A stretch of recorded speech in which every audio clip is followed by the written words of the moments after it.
and welcome. Good morning, good afternoon, and good evening from wherever you are today. Thank you so much for taking the time today to participate in this webinar. We have folks also participating on multiple social media platforms.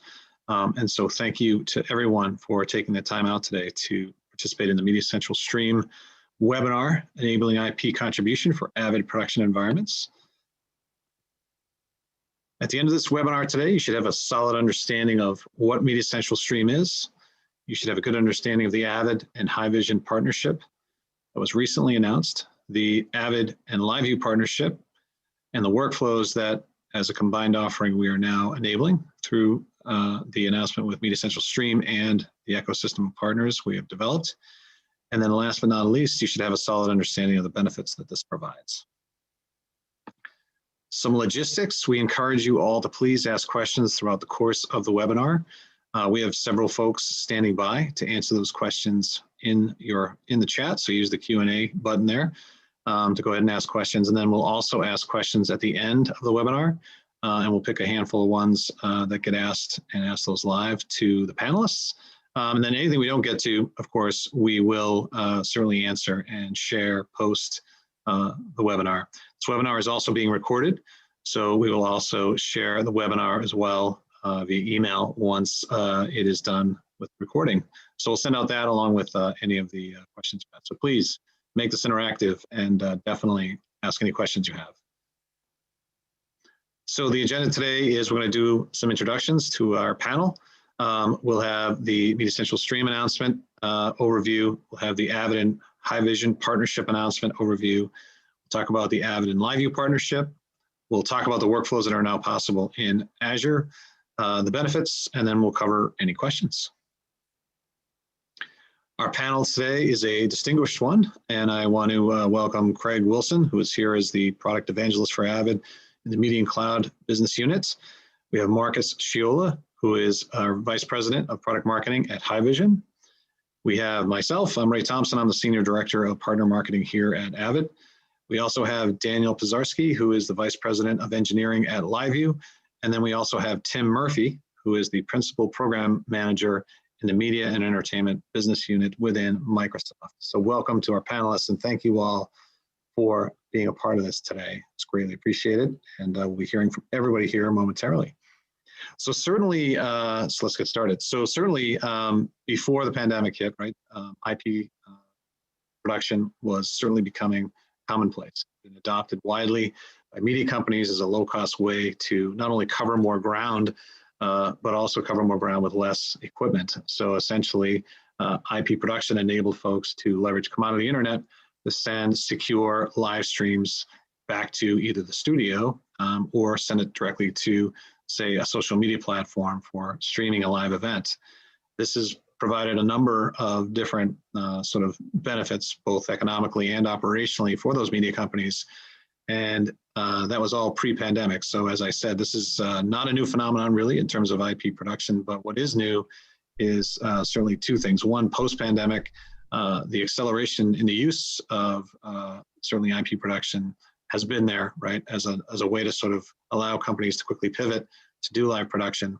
But it's also become increasingly important to enable easily ingesting content into Avid production environments. So Avid has certainly seen this trend, and that is a big reason why we introduced what we have. So what have we introduced? We just announced recently Avid's MediaCentral Stream, which is a software-only agnostic tool set that enables the ingest of incoming IP streams. And today we're going out to market with both Haivision and LiveU.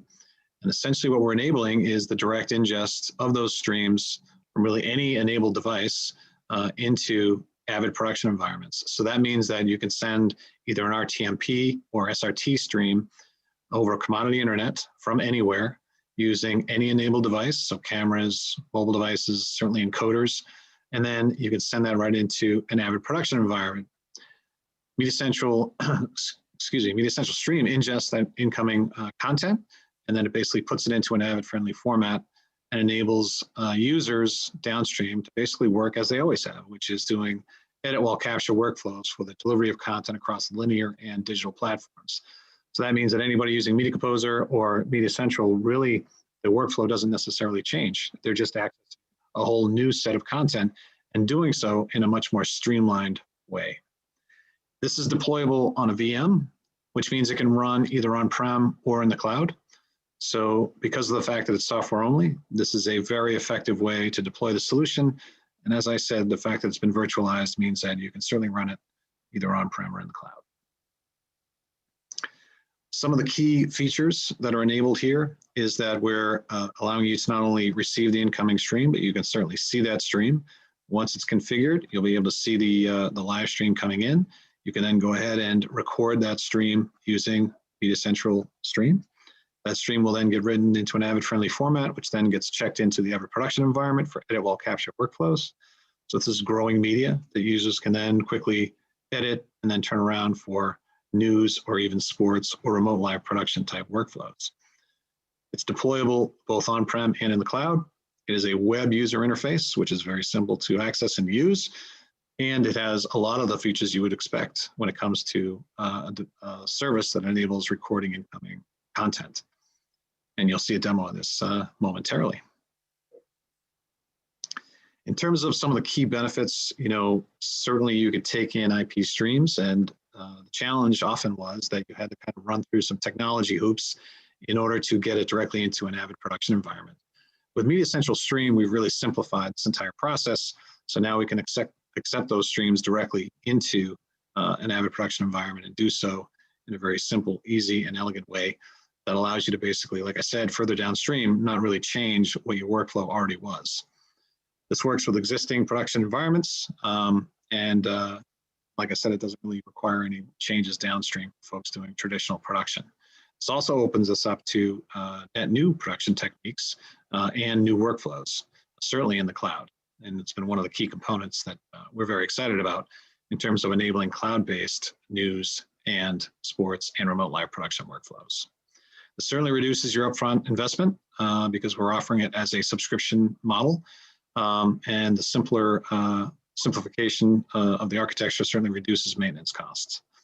And like I said, one of the big benefits, above and beyond the fact that we're enabling remote live production, news, and sports to now do IP contribution into Avid production environments on-prem, you can also do it in the cloud. So just as an overview, right, what we're enabling here is the ability to record incoming streams. And because we're partnered with Haivision and we've enabled SRT, that means a whole universe of encoders, cameras, and mobile devices can now do contribution directly into Avid production environments. We're enabling media to be edited while the recording is ongoing with minimal delay. You can preview all the incoming streams, and you can deploy either on-prem or in the cloud. So let's take a look and see a little bit about MediaCentral Stream. Streams, camera cards, satellite, studio, bonded cellular, edge devices, the ever-increasing array of incoming source options challenge news stations of every size. A critical challenge has been a fast and seamless way to get streaming formats quickly into the hands of users, particularly if a customer wants to work in the cloud. Software-based and deployed on-premises or in the cloud, MediaCentral Stream handles the most common streaming formats of SRT and RTMP to get media securely to your team to turn around stories faster than ever to any platform. There's also integration with the widely used bonded cellular platform LiveU. Lowering your overall cost and running on premises or in the Azure cloud, MediaCentral Stream lets you scale. It's a simple, reliable, and secure way to capitalize on the latest media ingest workflows. So thank you, Craig. Stream. That was a nice quick overview, and we're going to dig into a live demo here momentarily. So delivering MediaCentral Stream was really only part of the equation. This is only going to be truly effective if we have a nice ecosystem of partners with whom we can not only work with, but whom we can also accept incoming streams with. And so Avid and Haivision are proud to announce our partnership. And I want to welcome Marcus Schiuler from Haivision. Marcus, welcome. Do you want to introduce yourself real quick? Sure. Can you hear me okay? Yes, can hear you great. Great, thank you. So yeah, my name is Marcus Schiuler, and I am the VP of Product Marketing at Haivision. And Haivision is a company that is a leading global provider of mission-critical real-time video streaming and networking solutions. We make a broad range of products that cover things like IP contribution, which is why we're here today. And we are super excited. We've been working with Avid for a while now, and Ray mentioned MediaCentral Stream. We just saw a brief overview. And this is something that we've been talking to Avid about for a while now. The SRT protocol is a bit of technology that's obviously a pretty important component of this story. And it's something that has been, when Haivision originated, it developed it originally back in 2012, something like that. And then in 2017, open sourced it with a project called the SRT Alliance, which Avid was a very early adopter of. So we've been working closely with Avid to get to this point, and we're excited to be able to finally be here today together to talk to you guys about how our solutions can work together to enable your IP contribution workflows for editorial. And so Avid, as Ray has mentioned, will be able to resell Haivision products, including the Makito X4 encoders and decoders and SRT Gateway. We'll talk about those a little bit more. But essentially, the key here is when you're out in the field, you need to get your contribution back to your workflow, whether it's in the cloud or on-prem. And the Makito X4 encoder allows you to do that using the SRT protocol to stream high quality video with low latency, so you get it fast, as fast as possible over any network, and most importantly over the public internet, which I think is key here, because it's the sort of ubiquitous nature of the public internet that makes it really, really suitable and great for things like news, which are happening in unpredictable locations at unpredictable times. So with the Makito X4 encoder, you have an option for getting high quality video back to those workflows. And I just want to point out, it's an encoder. It's a 4-channel HD encoder. It's about the size of a paperback book, so it's not very big. It's about 2.5 pounds. It's very portable, easy to use in the field. It's also easy to rack mount, so that it is available in rack mount. If you need a bunch of them in central locations, you can rack mount a number. There's a decoder option as well, because some people will want to take those live streams that they're receiving back in the facility and push them on into other live workflows, in addition to ingesting them directly into Avid. And then we have another component to our SRT workflow called the Haivision SRT Gateway, which is also something that Avid can sell, that enables different kinds of workflows, such as stream aggregation. So if you have a lot of SRT streams, you might want to route them through a single point for simpler management. And it also enables things like remote collaboration and remote monitoring. So for instance, if you have producers or directors who need to see these streams and are not able to be in the facility or working at home, like a lot of us are, that they can use SRT Gateway to receive those streams, and then they can play them on as simply as on a mobile device using an application, for instance, a free app from Haivision called Haivision Play Pro, which will allow you to watch those streams. So it's a powerful component to a workflow that makes it really simple to involve other people in the collaboration and monitoring process, even if you want to send those streams back to where they're originating from, so somebody can actually see what they're sending back and what it looks like once it's on air. So there's some really exciting workflows that you can build together. And working with Avid, we have obviously tested and verified, and Haivision are super excited to be here to ultimately help support you guys in making your workflows successful. And taking those IP streams and pushing them into editorial, even on-prem or even in the cloud. So yeah, we're really super excited to kick this off finally and get the ball rolling and do some really cool things together. Yeah, we are too, and this is great. And so thank you, Marcus. And really, when you look at kind of a real simplified view of what's now possible, you can now take any stream coming from any SRT-enabled device, maximize certainly with the Makito X4, to initiate the SRT streams, sending over commodity internet into a Avid production environment, leveraging MediaCentral Stream, which then takes in that SRT protocol, puts it into an Avid-friendly format, and then basically checks it into the production environment, where downstream folks can then do editing of growing media and then ultimately distribute that over linear or digital broadcasts.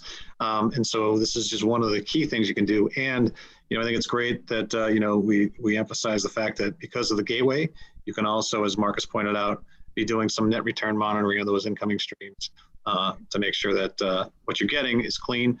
And that's just one of the many use cases that you can actually leverage the gateway for, which you'll learn more about as we talk about it some more here. So thank you, Marcus. So the other key partner here that we're launching with is LiveU. And so we have Daniel on today. Daniel, you want to just say hello and introduce yourself? Yeah, absolutely. Hi, everybody. Dan Pizarski, VP of Engineering for the Americas with LiveU. And for anybody not familiar with LiveU, we are the bonding company. Started out taking what was at that time 3G connections, and over the years have become LTE connections and now 5G connections, and bonding them together to create a more resilient and reliable video backhaul path for your video from the field. Now we do it with any combination of IP networks: unreliable internet, reliable internet, dedicated fiber, IP satellite, and of course still a ton of LTE and now 5G, with a number of units that range in size from a belt clip size up to the infamous backpack form factor, to get your shot from anywhere, literally anywhere on the planet. Get a live video shot back from, including on a moving vehicle, including as you're walking around. So that's our meat and potatoes of what LiveU does. That's awesome. Thank you, Daniel. And again, thank you for the partnership. We're really excited about what we're doing together. In terms of the workflow, it's honestly very similar, right? You're out in the field with LiveU devices, initiating LRT streams, sending them over bonded cellular back to the studio or into the cloud. And we have the LiveU vConnect to receive LRT. Daniel, you want to just talk a little bit about that? Yeah, absolutely. So, I mean, exactly as you were saying there, Ray, any of your LiveU streams that are coming back and you're already using it as part of your live workflow, now also take that and route it through this new connector, which you can run either in our cloud or in your cloud. So fits your hybrid cloud workflow to convert that LRT stream into SRT and send it into your Avid workflow and use it as part of any part of your Avid workflow. And that's inclusive of streams coming from LiveU Matrix, if you're familiar with our distribution platform as well. So take any one of your Matrix feeds and route them, through the vConnect connector and directly into your Avid workflow. And this also works with existing LU 2K and 4K receivers as well, right? That's true. So just a simple upgrade on that existing in the field hardware, and you could take an SRT stream out in addition to where you're normally taking your SDI or NDI workflow out and route that into your Avid workflow. Thanks, Daniel. So again, now you can leverage those LiveU units that you have doing live production from the field, send it all over bonded cellular back to the studio or into the cloud, where you can then do traditional Avid downstream workflows without, again, changing really anything process-wise. Editing while capture content and then delivering that across both your All right, so what does that mean for the cloud? And to talk to that, we have Tim Murphy on. Tim, you want to say hello and introduce yourself? Hello, Ray. Hello, everyone. Hi, I'm Tim Murphy. I'm a principal program manager. My colleagues and I sit in Azure engineering within our media and entertainment org, as Ray mentioned earlier. And we really utilize our partner ecosystem to deliver solutions for our mutual customers. That means that our partner ecosystem is leveraging the hyperscale public cloud platform that rides on our global footprint. And in fact, for those who don't know, Avid was one of our first major investments and partners for Azure Media and Entertainment. And Haivision was another key partner on Azure, and we're excited to see these combined partnerships coming together to continue to innovate and provide truly compelling solutions for our mutual customers. Thanks, Tim. And so really what's exciting about this, all of it's exciting, to be honest with you, but what's really cool is now we're enabling cloud production, right, for both news, sports, and remote live production. And this was really a big missing piece, right? We certainly had the file-based workflow, well in hand, and there's been a lot of deployments happening on the file-based side of things, certainly in post as well. But we hadn't really rolled out a live solution, especially as it relates to leveraging IP. So Tim, you want to just sort of talk about what that means from a Microsoft perspective? Yeah, that's right, Ray. We spent a number of years co-developing between Avid and the Azure engineering team, a secure, compliant, cloud-native Nexus file system that you can now easily deploy anywhere in the world. To Ray's earlier point, really unlocked, file-based and post-production workflows. adding this live IP contribution natively into, a Nexus and MediaCentral environment just really accrues value to all the work and years of development that we've been doing together. So we're very excited. We think this unlocks an interesting and exciting future for broadcasters, news, and sports.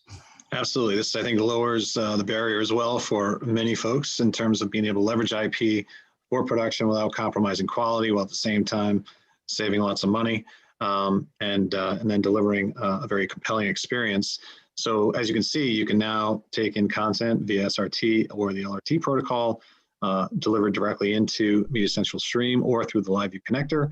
And then again, in the cloud, we're leveraging all the good work that was done to integrate the Nexus file system into the Azure Blob storage stack, which, as Tim mentioned, is something that we spent quite a bit of time on. And really that's what's sort of how all these other workflows that we're now enabling, all of that emanates from the good work that was done at the beginning of the relationship between Avid and Microsoft.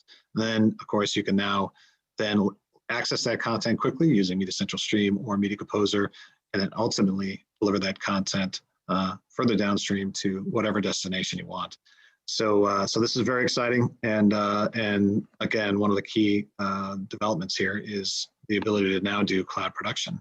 So when you look at sort of everything that we're bringing to the table, it's a broad array of ways in which you can now do contribution into Avid production environments, and again, from an operational perspective, certainly take advantage of all the cost savings you maybe already were taking advantage of by leveraging certainly IP contribution technologies, while at the same time understanding the security that is already baked into these protocols, while at the same time not really having to change your downstream workflows for anything on-prem, or if you're going to deploy in the cloud, this is now a viable option, which again, in the past, up until today, really hasn't been. So this is exciting, very cool stuff. So with that, I'm going to hand it over to Craig Wilson, who's going to walk you through the actual product and show you a demo of what's possible now. Craig, take it away. Yep, thanks, Ray. So let me just share my screen, and then we can get going. So, so hi everybody. My name is Craig Wilson. I am the product evangelist for Media and Cloud at Avid. And what I'm going to take you through, as Ray said, is really just a short demo of what MediaCentral Stream is and how it works in action. As you can see on my screen here, it's running through a web browser. So I'm running this through just through Google Chrome on my laptop. I'm just going to make this full screen for me now, so I've got a bit more screen real estate. And what you can see with MediaCentral Stream is that I have 4 channels that I can use for doing recordings. I have one channel that has a stream coming in at the moment. If I hover my mouse over it, you'll see at the right-hand side now, it gives you some information about it. It tells you the bandwidth, for example, number of audio channels, the frames per second of the stream that's coming in, and the size, for example. And MediaCentral Stream, from a user perspective, is intended to be pretty simple and straightforward to use. And I think that's one of the real beauties about it, is that it's taken a lot of the complexity that currently exists for workflows where we're taking streams into a production environment. It really takes that away. So what we're going to focus on is this tab here called the remote console. So this is the user end for what a user would use to actually bring streams into the system itself. So here at the right-hand side, from this burger menu, you see I have access to ingest templates, routing or writing templates, and also some crash record setting. The first thing we'll look at is the routing or routing templates editor. So in the routing templates, this is where I can go in and I can define templates that I want to use to do particular recordings. And we'll come back to these in a second. But for example, I can put in what would be the stream address. There's obviously some information that you need to have around where the stream is originating from, what the host URL for that would be, for example. Any passphrase you may be using particular encoding, and you want to put a passphrase against this for additional security. You can also define which port. This would be the port that's sending you and forwarding the stream, and also then the protocol. So of course, As Ray has mentioned previously, we're supporting here both SRT and RTMP files, streams, sorry, as they're coming into the actual system itself.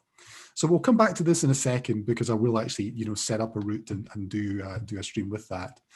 We also then have ingest templates, and ingest templates are where you can define, for example, the codec that you want to ingest, the raster size, the workspace on your Nexus that you want to write the media to, whether you want to have, a default naming convention. For example, here, you could have the input channel, the date, the time as a default if you don't type a name in.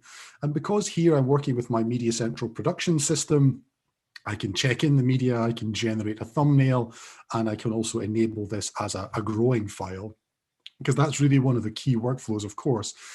Because it's really all about getting media from the field very quickly into the hands of your production team. And I think that applies across news, sports, live production. It really is about just, taking the stress out of that and getting the media into your, production environment for people to then, of course, then go off and use. And then the final thing we also have is we have some crash record settings. So this is where I can actually select, and I can do this on an individual channel basis, which of those ingest templates I want to use. So I'll show you in a second. I can do different types of recording into a crash recording, or I can actually set up a recording and add some more information in.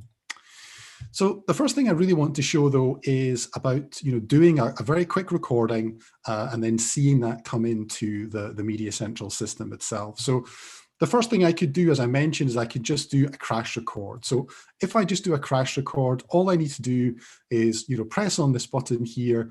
And what you'll see is that the channel goes into record, and I then get some on-screen display settings to show me that this channel is in record. Now, these on-screen display settings are configurable on each of the channel. You see here we have OSD settings. So say, for example, here, I wanted to enable house timecode.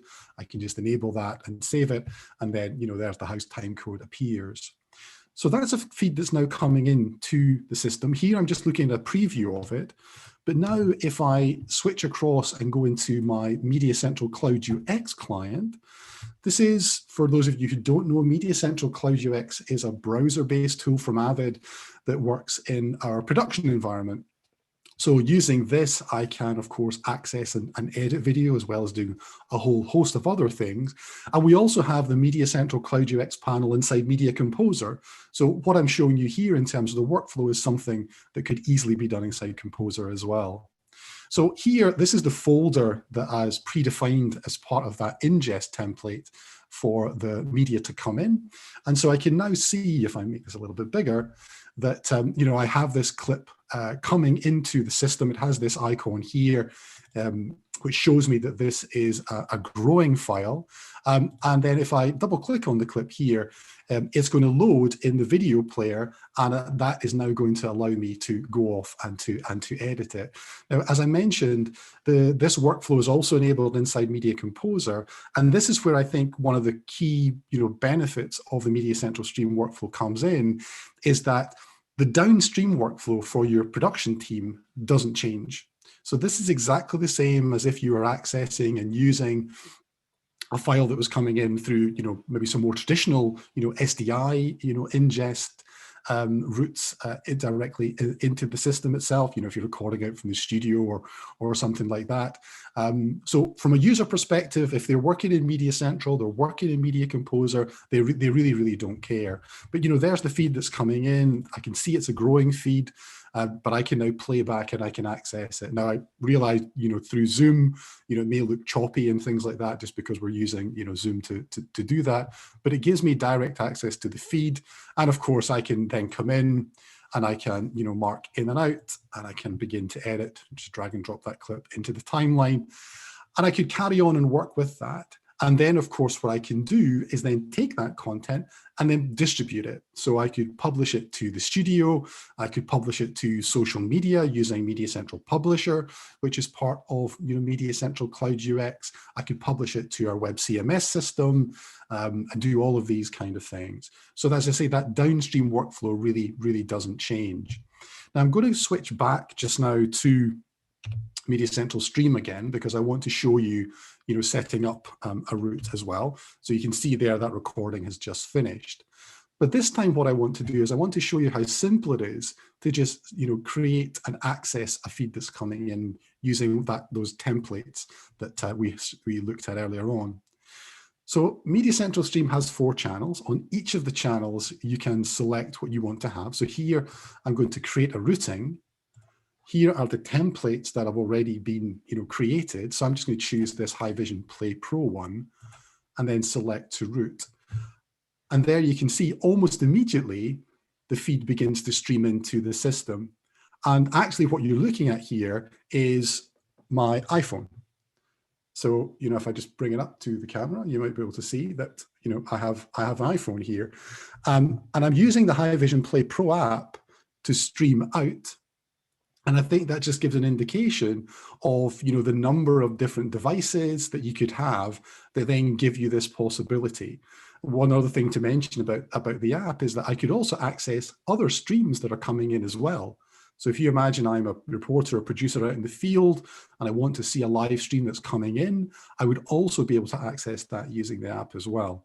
But exactly the same as we did before, this time I'm going to go in, I'm going to create a recording using one of the templates. I'm going to change the file name. So this is Craig Phone Ingest. And this time, just go ahead and hit record. And again, in a few seconds, you'll see it's going to go into record. So there it goes into record. If I now switch back across to my MediaCentral client here, and I just refresh the view I've got of the folder, there is the feed that's now coming in.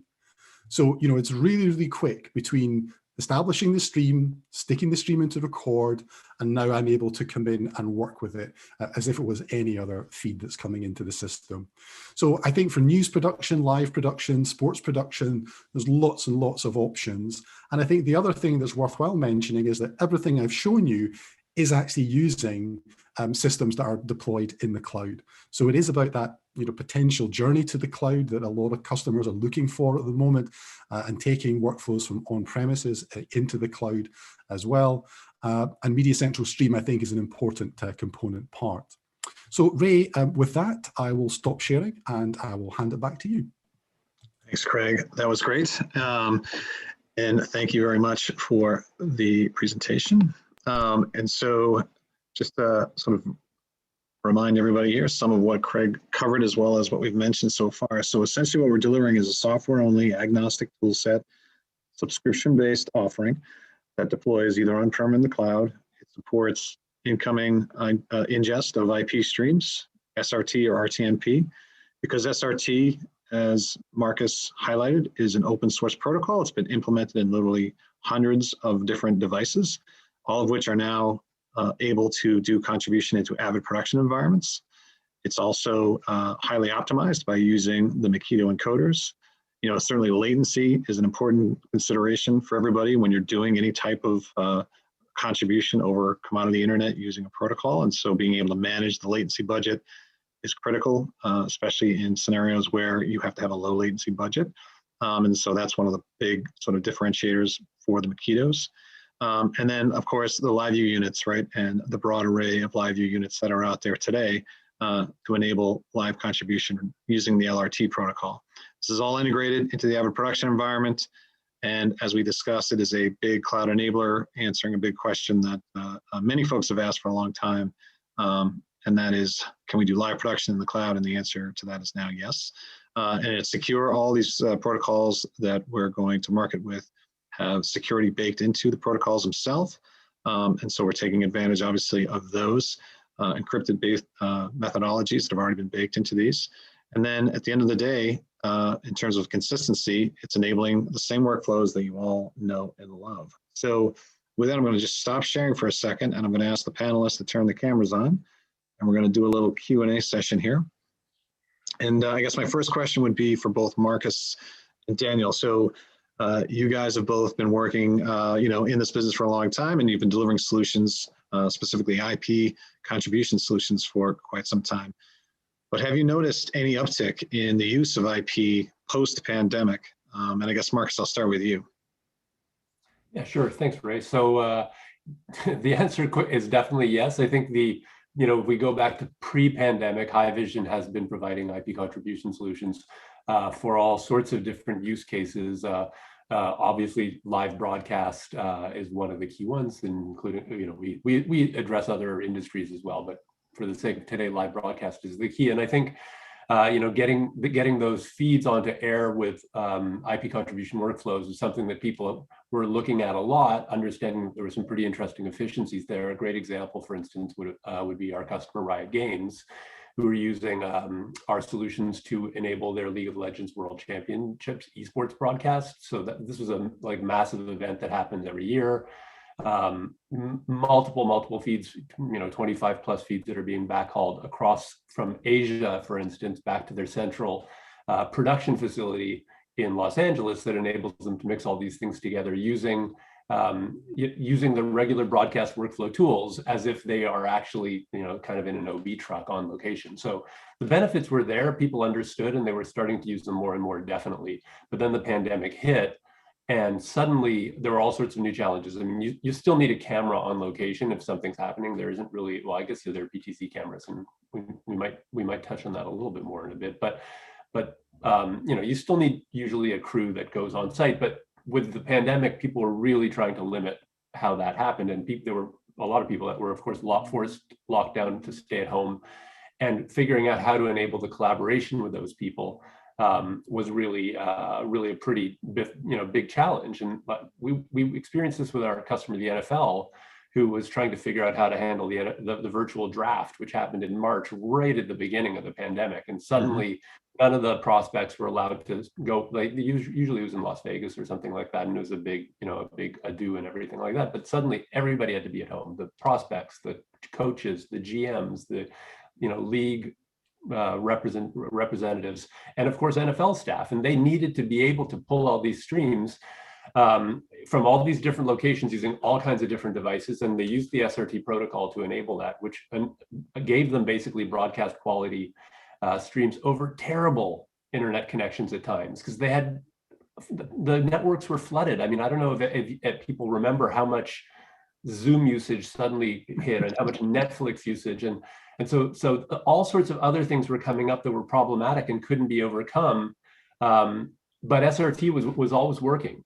It was, it provided the flexibility you needed, just a couple of parameters that you can tweak to control, to overcome problems with packet loss and unpredictable networks. And so I think, enabling these remote collaboration workflows and enabling different members of the team, from technical staff to on-air people to analysts, who all are in different locations, and they need to see the video with low latency so they can be working together, basically looking at the same thing, but not Zoom quality, not Teams quality, broadcast quality, so they can all see it and they know what they're dealing with. And that's the fundamental of what we're enabling now, and that, of course, will go directly into an Avid workflow, which is really cool. That's great. Thanks, Marcus. Daniel, I imagine you guys are experiencing something similar? Yeah, absolutely. I mean, I agree with everything Marcus said, and we've seen, very much the same. It was an explosion of workflows that customers were already exploring and interested in. I mean, obviously already using a lot of IP contribution between gear like LiveU or like Haivision, but taking that workflow and making that more cloud enabled, and decentralizing how those workflows worked, and getting equipment out of physical racks and physical buildings and into the cloud. But when COVID came along and then the worldwide crisis, it was, instead of, hey, let's explore this over the next 12 months, it was, this needs to work by tomorrow sort of situations for broadcast engineers out there. So there was, just as Marcus said, I mean, in our news workflows, which is a big part of what LiveU does, you had all of a sudden anchors at home, weather people at home, sports commentators at home, as well as all the experts they were bringing in, for the interview, also at home, and that had to be solved. So we've seen just a huge explosion of IP contribution, whether that's on hardware or that's on software or just on a cell phone, and a explosion of interest in how reliable is that? Can we bond their home cable modem connection that's kind of reliable, 80% there, with something else just as a backup? And if we do it from a phone, can we, bond more than one connection? And can we use protocols that, like LRT and SRT, that have, high resiliency built into the protocol? And I think, what we're announcing today is just even a leg up over that explosion. It's that reliable contribution from anywhere in the world and from challenging scenarios like this worldwide crisis and lockdown orders. But then at the next leg in that workflow, keeping that in the cloud and using that in the cloud rather than having to then, just solve all that only to bring it back down to hardware somewhere and be worried about, am I going to be locked out of my physical building and not able to access all this gear to get the job done? And it seems like this is, not just a thing that's going to be used during the pandemic, but certainly post-pandemic. This has really changed the mindset of media companies, right, in terms of how they're operationally going to continue forth, right, after realizing the effectiveness and certainly the benefits, right, of remote production, right. Do you guys hear the same things, Daniel? I think we've heard from a lot of our customers. Yeah, I mean, they saw, while there were certainly challenges in doing that fast, then they start to see the benefits from it, right? Cost benefit, a lot of obviously versatility benefits, the ability to just kind of spin up whatever workflow they're looking for that day through just software changes, software defined kind of workflows, and then tear it down when they don't need it anymore. And then even just benefits like, hey, it's kind of nice not having to have all my people located in one studio in one state, in one country. I can use talent, I can use on-air talent, I can use behind the camera, technical talent from anywhere in the world and just bring them into these productions and get the production done. So I think we will see a lot of this here to stay. I think that, the one thing I'll say, I think people may be eager to get back to is just seeing each other. So, right. There'll be some, back in the studio and back together in the stadium, to watch the Super Bowl and stuff like that. But I think the advantages of those workflows are definitely here to stay. Yeah, and that's great. I mean, and Daniel mentions the cost benefits, Marcus. I mean, beyond just the obvious, cost benefits versus say satellite or fiber, there's other benefits too, right here in terms of what you're saving on both the economics and operationally.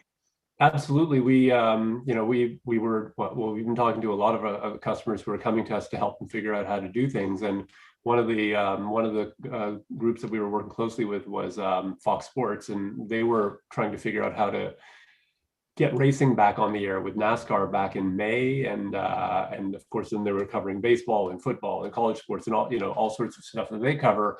And they came up with this concept called Production Anywhere, which was basically an idea that allowed them to keep as much of their staff in one place, so they didn't need to move them around. And by not moving them around, they were saving money on travel and expenses, but they were also having them available for more shows, more productions, and in fact they were able to use that to have their best teams on the best events with more or less time in between them, so the idea of travel and T&E expenses is certainly a huge difference. I mean, there's the health and safety thing, and that was a big consideration at the beginning of the pandemic and is still for a lot of people now, but I think protocols have been put in place that might be making that a little easier in some places, and hopefully it won't be such a big thing in a couple of years from now or sooner even. Yeah, exactly.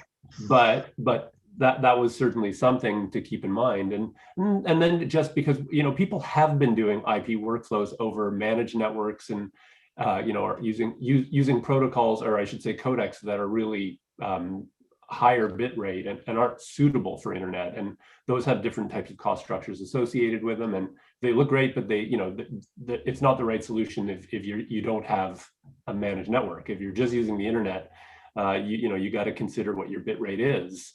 And so we definitely see cost savings in terms of network bandwidth. We see cost savings in terms of T&E, and we see huge savings in terms of setup time, because there's just that much less setup that has to happen as part of these these centralized teams. Some of the people are going out there to do some setup, but everything else is staying put and is already set up. So that's made things easier. And the feedback we're getting is that people want to continue to leverage the benefits that they've figured out from these types of workflows, while of course, like Dan was saying, getting back to the things that we miss most, like actually seeing people, but because we like seeing people, not because we have to, see them in airport terminals or something like that, which wouldn't be so bad right now either, actually, now that I think about it. But I just one point, because we do have a data point from talking to our customers earlier on, we were doing some surveys asking whether they thought this had accelerated, this moment had accelerated their transformation to IP workflows. And something like 3/4 or maybe even more said that yes. And then we're also asking people whether they were going to go back to the old ways afterwards, and something like 75% said no. So this has happened really quickly. It would have happened anyway, to Dan's point, but it happened much faster, and it's not going to go away. So I think this is awesome. And now the big challenge, of course, is with the cloud workflows that you guys are talking about, is next how to then start to connect all those workflows together, because now all that media and video and audio are moving around up in the cloud, and we've got to connect them all together with ways of getting that live video from one place to another, so it can actually go into an editorial workflow. And there are lots of components that are part of those workflows, and gluing them all together, I think, is a big challenge that we're going to be dealing with. Yeah, absolutely. So Tim, that's a great segue, right? We're really enabling quite a bit here, right? Not just in terms of contribution into the cloud, but even broader than that, potentially, right?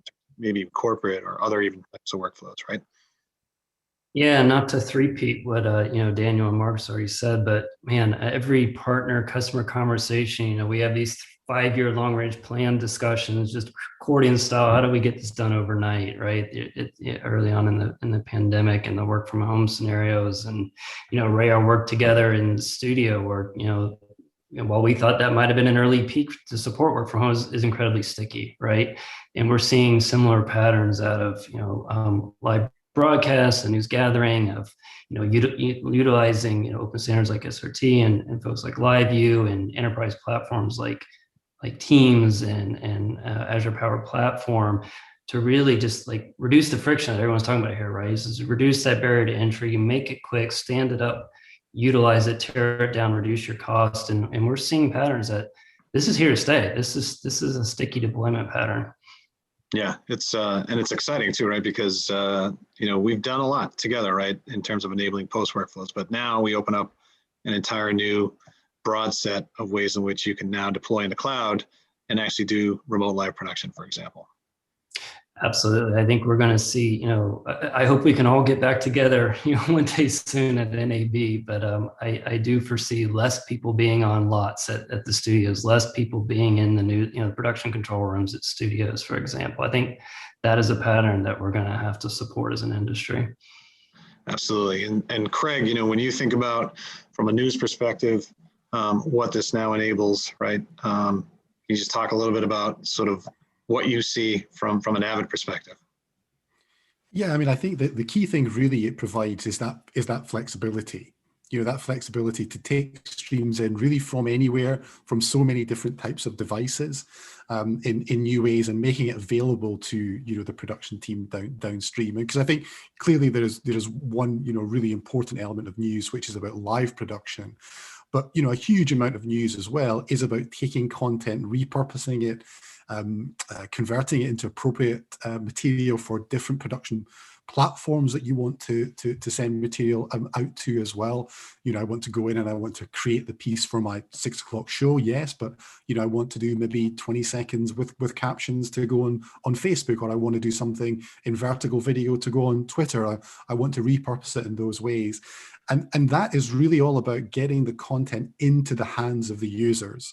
So whether that's the journalists or the editors who are back at base, or even journalists working in the field, working remotely, to add to what the other guys have said, so many editorial teams now are not yet back working in the office as they were before. They are working from home, or they're working from out on location.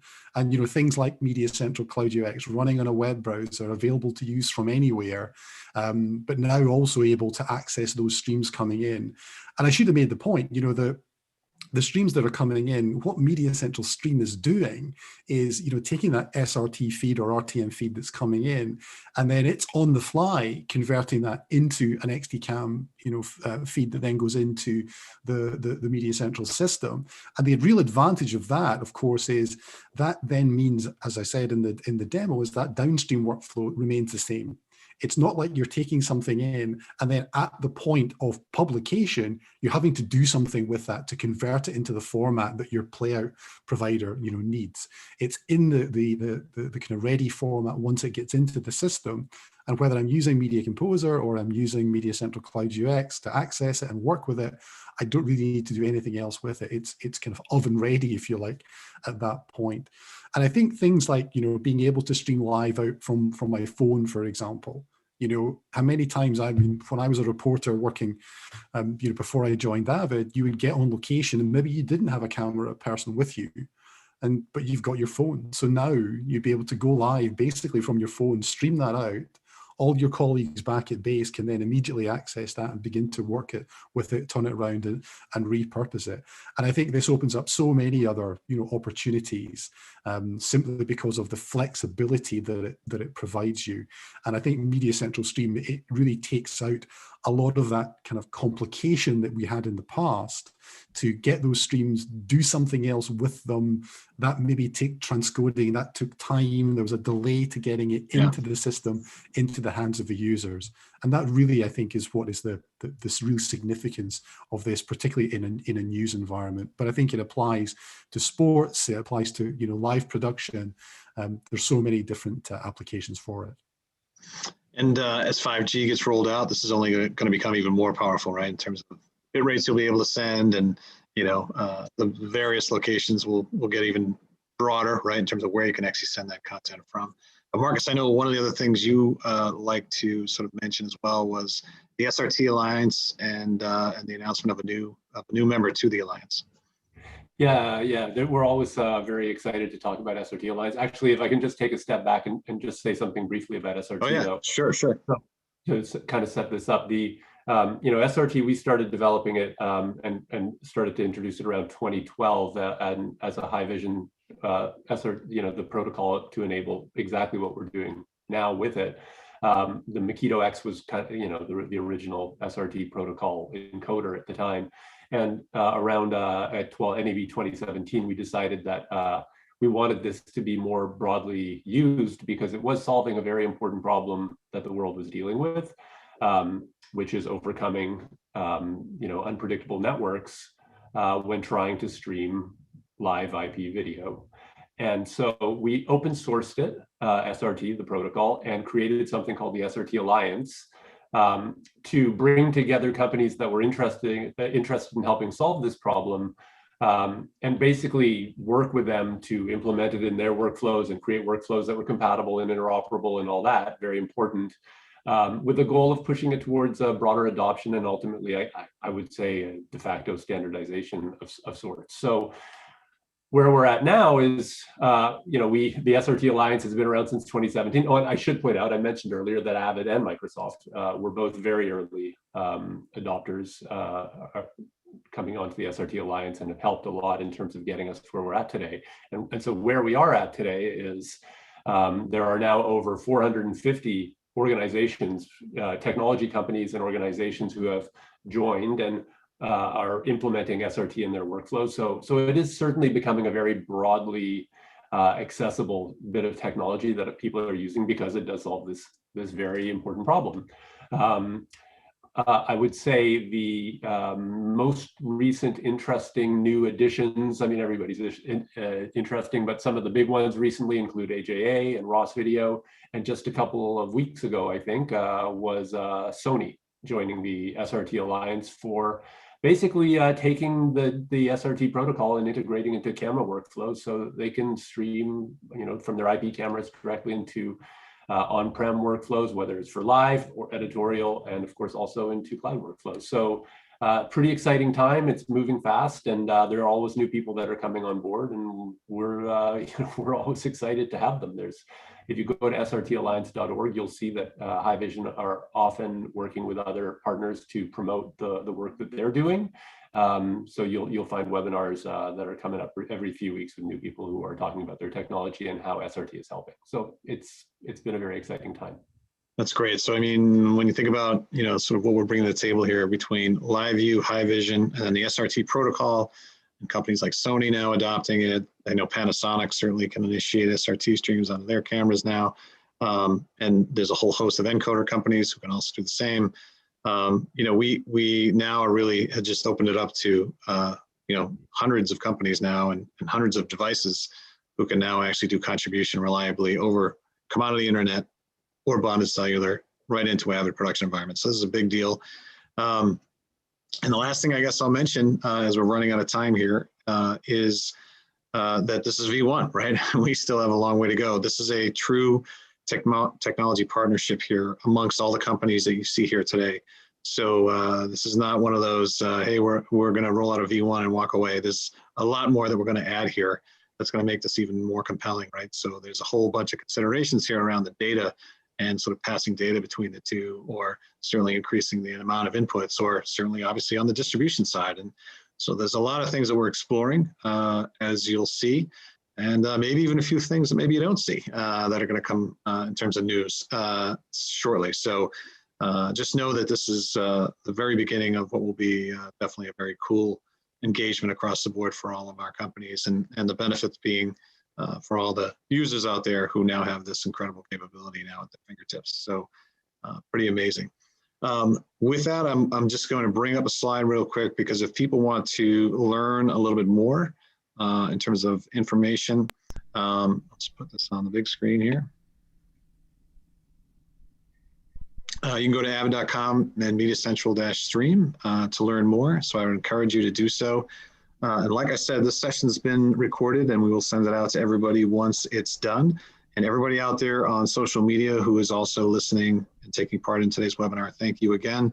We'll aggregate all the questions that have been asked throughout the webinar, and we will answer all of those. And that will also go out with the link to this recording. And with that, I want to thank the panelists for being on today again, and thank you for your partnership, because without you guys, this is impossible. And I want to thank Craig for doing an amazing demo. So with that, I'm going to go ahead and end the call, and have a great day, everybody. Thank you very much.